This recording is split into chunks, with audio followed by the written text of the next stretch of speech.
I'm Sam Ellis. Welcome back to the NATO Public Forum. I'm here with NATO's Deputy Secretary General Geoană. Thanks so much for joining us. My pleasure.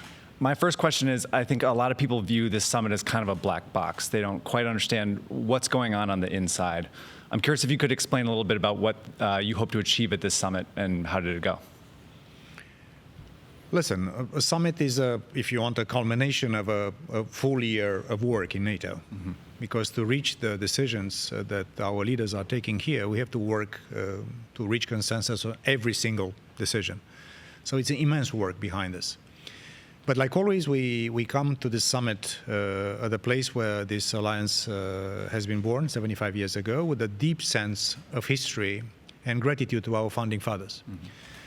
And also a great sense of obligation towards the future generations. Because if this great alliance was able to keep peace for such a long period of time for the last generations, I think it's our obligation as leaders to make sure that we transform this alliance, we adapt it to this crazy world we are living in, and make sure that my grandkids and your kids, because you're so young, will be able to enjoy peace, stability, and security. And that's what we do in Washington. Of course, there are specific policies, deterrence and defense, helping Ukraine, meeting our Indo-Pacific partners, working with the EU, doing things, but strategically and if you want, philosophically, mm-hmm. we are basically not only praising our past, but also building our future. I'm curious, did you have a specific goal for this summit that you think you achieved?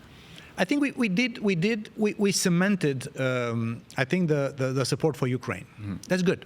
And that's why NATO is such a central part in making sure that we have predictability when it comes to support to Ukraine. I think this is good. Mm-hmm.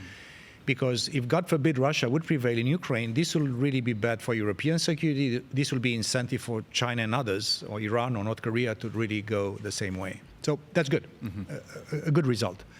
The second thing that I believe is very good, we have our Indo-Pacific partners, these great nations, great democracies, many of them almost also treaty allies of America, mm-hmm. coming for the third time in a row to a NATO summit. So I think we have cemented a sort of a global coalition of like-minded nations that are seeing the nexus between China and Russia, between China, Russia, North Korea, and Iran, mm-hmm. with similar lenses. So I think this is another huge achievement. This is not just a one-off. This is the third time in a row, and they will continue to come to our summits and work mm-hmm. closely with us.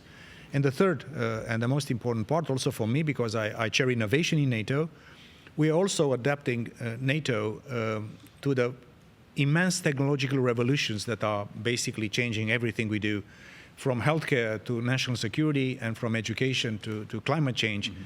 And that's why the third big portion is adaptation to the technological revolutions. I want to ask about the two newest members, Sweden and Finland. Can you explain, do they bring anything unique to NATO now that they're in? Also, they give an example to the rest of the world that a country like Sweden has been for 200 years plus mm-hmm. neutral, and Finland has been for decades neutral, because the aggressiveness of Russia, they decided to change, old cultural neutrality philosophy and come and join NATO. And of course, they are high-end nations, they are superb democracies, they are savvy technologically. But if they bring something that I believe all of us would need in the future, in a world of shocks and trepidations, mm-hmm. they bring an immense tradition of societal resilience. For them, the nation is strong. It's not only the military or police or whatever, the medical doctors.